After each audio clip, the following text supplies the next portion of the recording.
Bonjour cher Marcassin. Comme nous l'avons vu dans la précédente vidéo, en ce 20 mai, le front ardennais est plutôt calme. Ainsi, j'aimerais revenir sur une bataille que j'ai évoquée dans ma vidéo du 15 mai, la Horgne, et plus précisément les mythes autour de ce combat de la 3e brigade de Spahis. Des mythes qui encore aujourd'hui ont la peau très dure. Début juin, le général Weygand demande une enquête pour comprendre les causes de la rupture du front dans les Ardennes. L'objectif est de trouver des responsables. C'est alors que les Spahis sont accusés de ne pas avoir suffisamment résisté. Mais rapidement, avec l'armistice et l'établissement du régime de Vichy, le bouc émissaire laisse place à la glorification, celle du sacrifice d'au moins 600 hommes. De leur côté, les Allemands mettent en avant la résistance française pour glorifier leurs propres soldats. Il n'en fallait pas plus pour créer la légende. Mais voilà, la réalité des faits est moins exaltante. D'après des travaux récents, les pertes sont bien plus raisonnables. On parlerait de 200 hommes pour les Français et 133 pour les Allemands, ainsi qu'une dizaine de véhicules.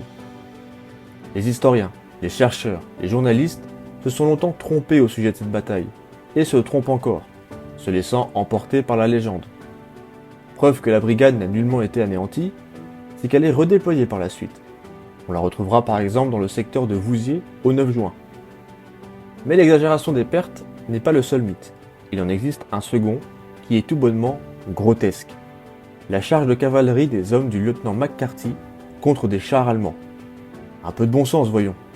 Alors je sais, les doctrines françaises en 40 sont obsolètes, mais pas à ce point. Les unités montées françaises se déplaçaient à cheval, mais se battaient bel et bien à pied. Durant les combats, les chevaux sont positionnés en retrait. Cependant, cette charge a bien eu lieu, mais elle s'est faite à pied et contre des fantassins.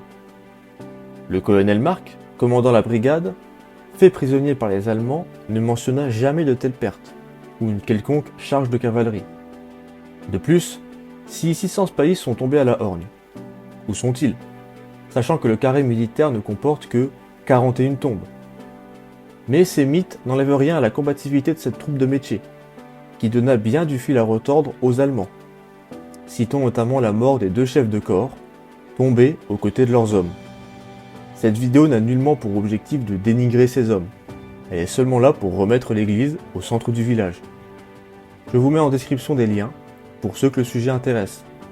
Et profitant moi aussi de l'accalmie sur le front ardennais, je vous donne rendez-vous, non pas demain, mais vendredi 22 mai, 18 h, Ardennes tient ferme.